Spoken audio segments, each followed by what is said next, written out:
What's up, everybody? Peter Exodus Okafor here for another edition of the Purple Manifesto. It's a long title, but you know I love my Prince. The Purple Manifesto, Prince, his life, his music, his philosophy. So, yeah, this little sub channel came out of my love for Prince, and it kind of came out of, you know, toying with a book idea. And I kind of let that sit in the shelf for a couple of years. And then once I started a podcast, I'm like, yeah, this is a perfect segue into a sub channel. I'm kind of glad I took that route with it. But today I'm going to do the top 10 songs that Prince wrote for other people. About half of these are cover songs, so Prince has done the songs too, but there are some original songs here. And for the most part, I'm not gonna go in order, but I will let you know my favorites, and I'll start with number one, Manic Monday by the Bangles. One of my, the better songs on this list. Went to number two in 1986, and then, the originals, we heard Prince's version. I kind of like the Bangles version a little better because, the originals version I like, but it's still a demo. And I think the difference between, the version that Prince handed to the Bangles, so Susanna Hoff doing the lead vocals, is he matched up the proper key with her singing. And I think, I don't know if it's the same key, but I think, I think there's a lot of precision in matching up the song to her voice, and not that Prince's, version, is not a bad one. I don't know if it's the same key and it's the same, I didn't get that deep in the woods when comparing the two. But there is a little bit more precision. Prince, a lot of the songs on the originals, a lot of them were straight guide tracks, and Prince would sing what he wanted the singers to sing, and they'd go to another track and sing, kind of mimics, Prince's singing style in their own voice. So not all of the originals were that, but some of them were straight up guide tracks. Manic Monday is the second most streamed song for the Bangles, second to Walk Like an Egyptian, which was on the same album. Good song.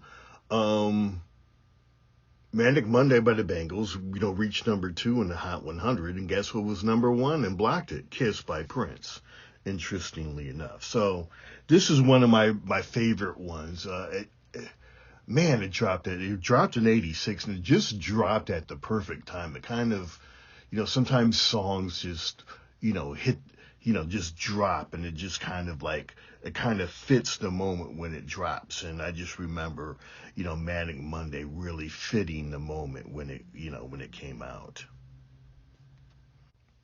Song number 2, Sugar Walls by Sheena Easton, came out in 1984. This is classic Prince, flirty and sexy. Sugar Walls,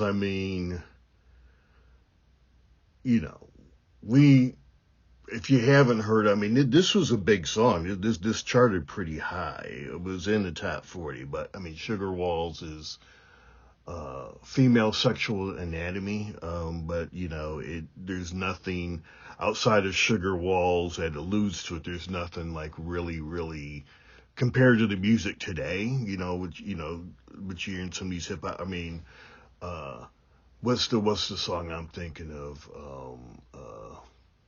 Let me think about this. Hold on. All right, I got the song I was thinking about. So Sugar Walls is nothing like WAP, W-A-P. We know what that song stood for. That song hit the top 5. Different era. It alludes to the same thing that WAP was talking about, but yeah. Prince didn't go there, couldn't go there. Now, interestingly enough, for this era, 1984, this was a very bad song, and made the Filthy 15, the Parents Music Resource Center. And they actually had congressional hearings, and Al Gore's wife, Tipper Gore, was part of those hearings. And so they released the Filthy 15, and Darling Nikki was on the Filthy 15, and Sugar Walls was on the Filthy 15, which is, Sugar Walls is pretty tame, even though we know what he was alluding to. So that's number 2.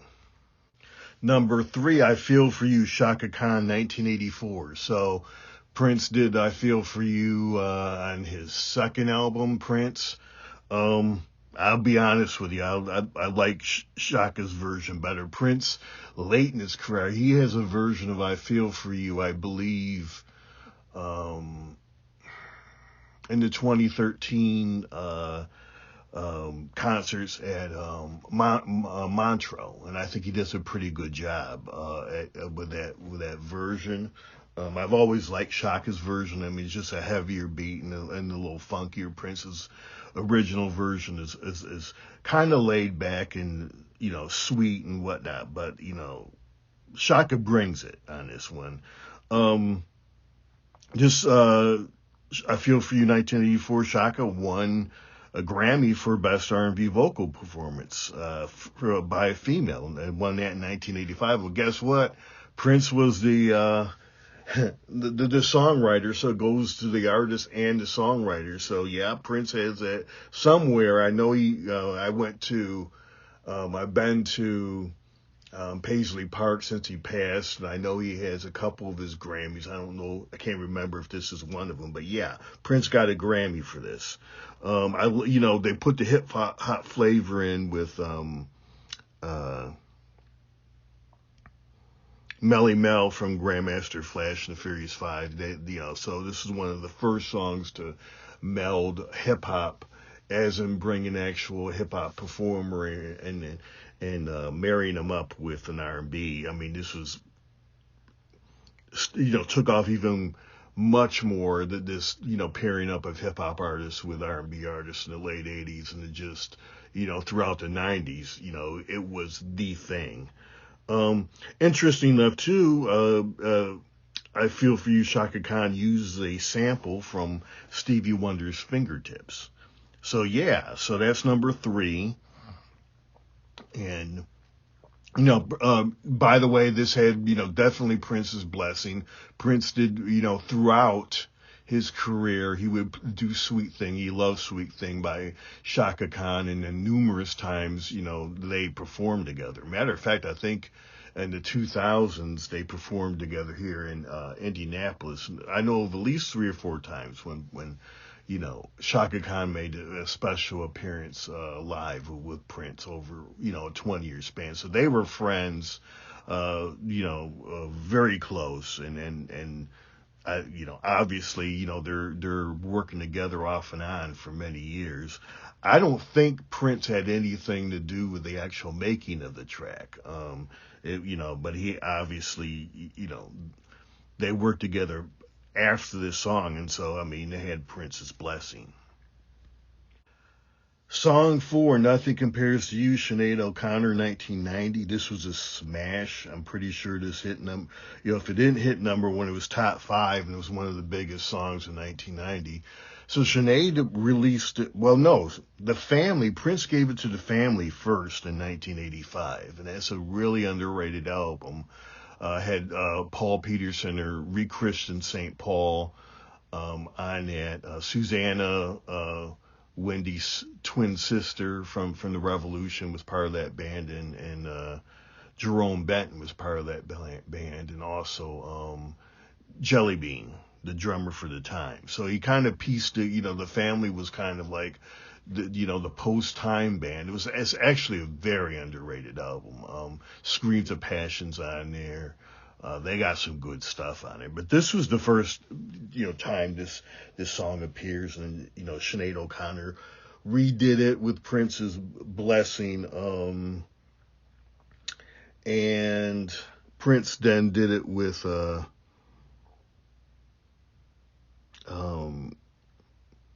duet with Rosie Gaines, and that was released on his 1993 Hits and B-Sides. Now, the controversy, Sinead O'Connor talks about a weird, strange encounter with Prince where, she claims she couldn't leave, and things may have been, there was some arguing, things may have been thrown. She never said that Prince hit her. But, to put this in context, this is also at the time when Prince is fighting with Warner Brothers. It's probably the most stressful time of his career because he had money problems and he was trying to get out of this Warner Brothers contract. Prince never publicly said anything about, or addressed directly Sinead O'Connor's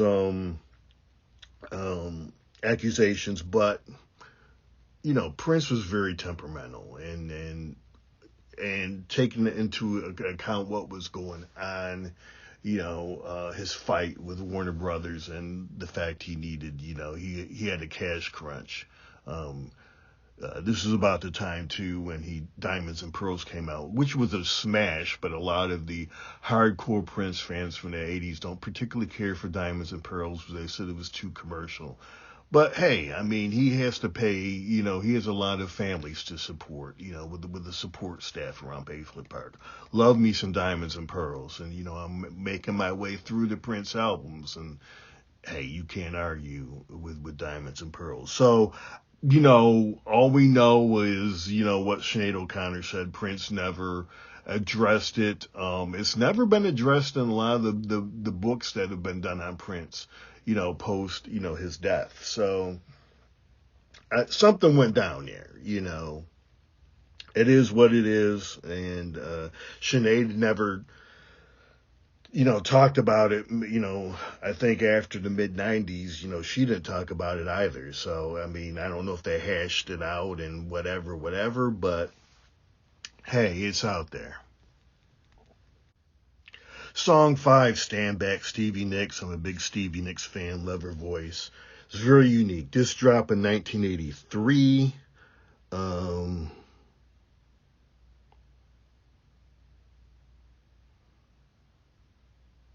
So here's what happened. Stevie and Nicks and Prince were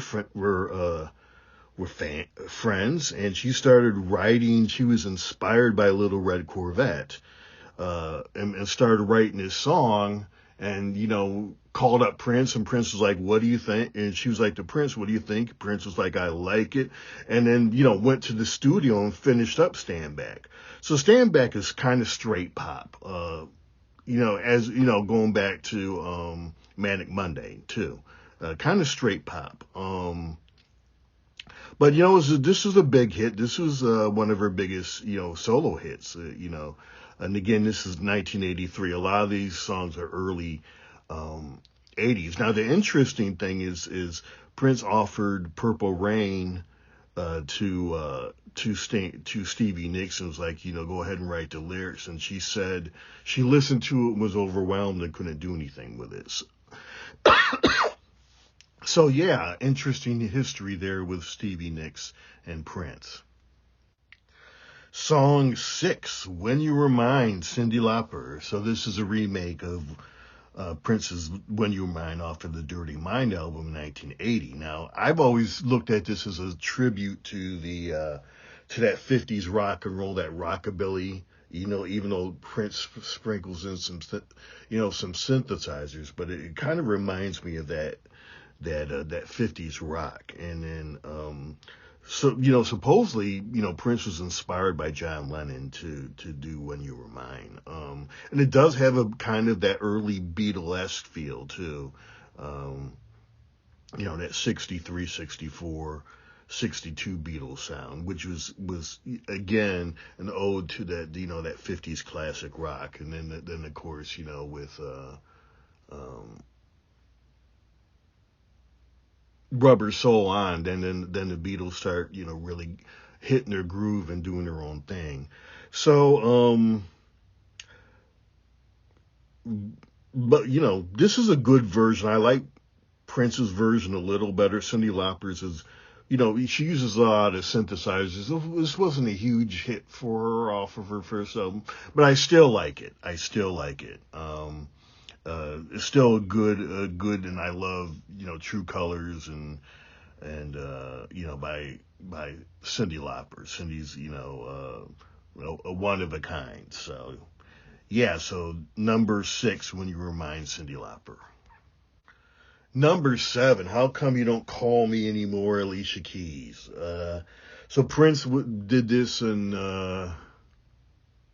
as a B-side in 1982 to one of the singles off of 1999. It was piano only, so Alicia Keys added some drums and the piano's prominent when it starts off, but then it kind of other elements take over the piano. So Alicia kind of did her own thing on this. Prince is a little more stripped down and thus is a little rawer because it's just him and the piano. And we know how good, when Prince gets, can get when it's just him and the piano. So like Alicia Keys' version, but like Prince's even better.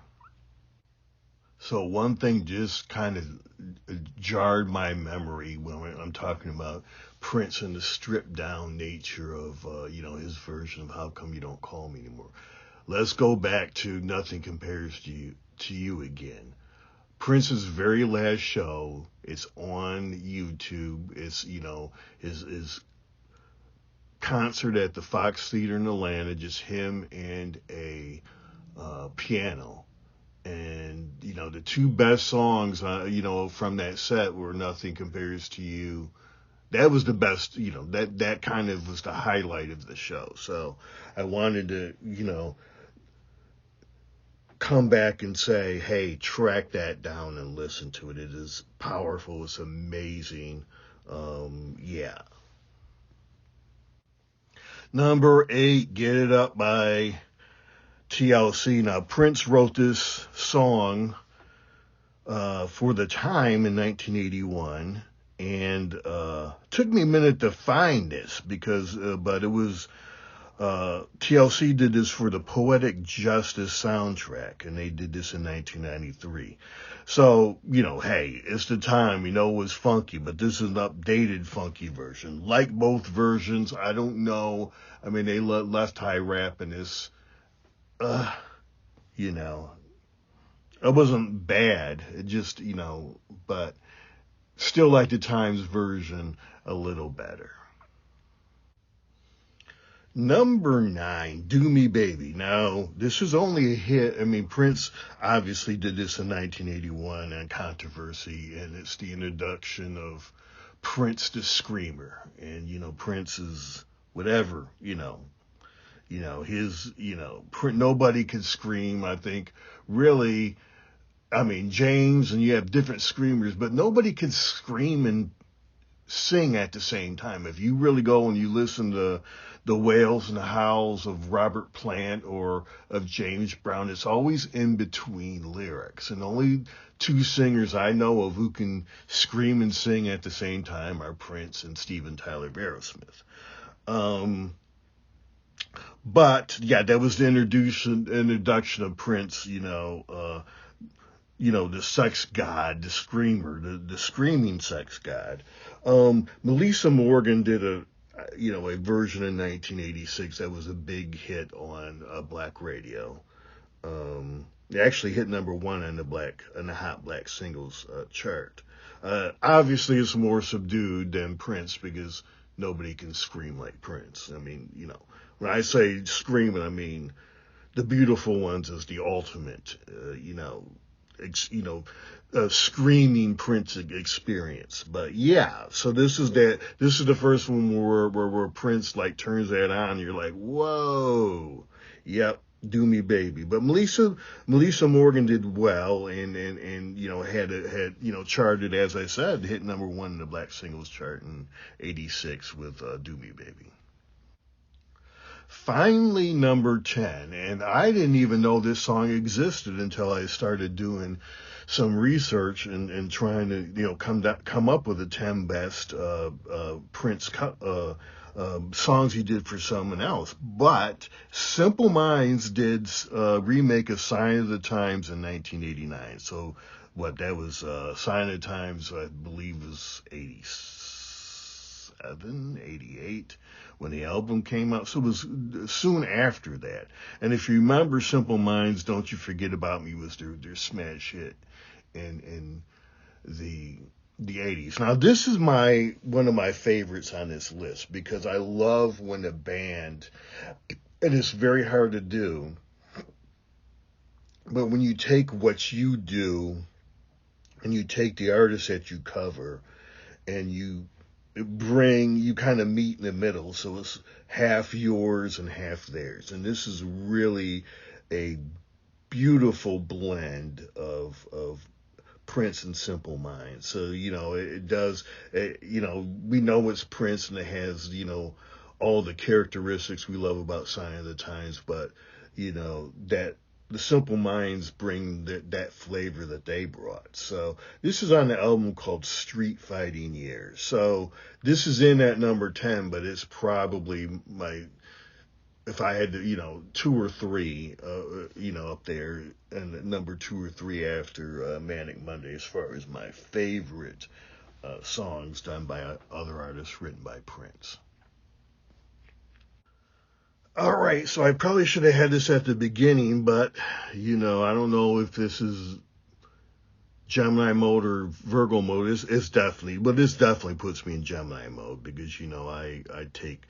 Gemini mode is taking, my sun sign is taking excursions and leaving the script. But this should have been at the beginning. But let's talk about Prince's pseudonyms when it comes to writing songs. I mean, he had 4 main ones. Of course, Jamie Starr is the most famous one. And, DMSR in 1999, he talks about Jamie Starr as a thief. And I still chuckle every time I hear that. And it's 40 years later. And I don't know, I've listened to that song thousands of times. But, Prince loved, he had that sense of humor and he loved toying with folks. So Jamie Starr is the most famous pseudonym, but Christopher. And then there was Joey Coco and then Alexander Nevermind. And I think these pseudonyms, appear on, particularly when it comes to the original songs that he did not put out himself. I think he used pseudonyms on all of those. So yeah, that's just Prince being Prince and having fun with it. So yeah, thanks for coming through. I had fun with this episode. Should I do my add-on? Yeah, hold on. So honorable mention, Kiss, put out by 1986 by Tom Jones and via the Art of Noise. So the Art of Noise did the music and Tom Jones did the vocals, and this came out in 1988. And Tom Jones he did a lot of cover songs for a lot of different people. So it has that Art of Noise sound, big synth, big sound, big drums. And Prince his version was kind of stripped down. So this was kind of a hit. It got a lot of play, on YouTube, and even at the time, got some play via BET. But so it was. I mean, it got a lot of video play. I've always been so that's why it doesn't make the top 10. But if you were around back in the 80s, yeah, this was kind of big. I don't know how it charted, but the video channels, the music video channels like to play this. So anyway, I'm doing a little riffing a little bit in this episode, doing that Gemini thing that I can do. But yeah, thanks for coming through. Got 5 albums here now. All of them are connected to this YouTube channel. Got 2 new singles I put out in the last couple of weeks. Babylon Nights and The Serpent. Hopefully in the next 6 weeks we'll drop some more singles. This is all leading up to, some albums later in the year. I also write science fiction fantasy, got 2 novels, and a novella on Amazon. So appreciate you coming through. and I will see you next episode.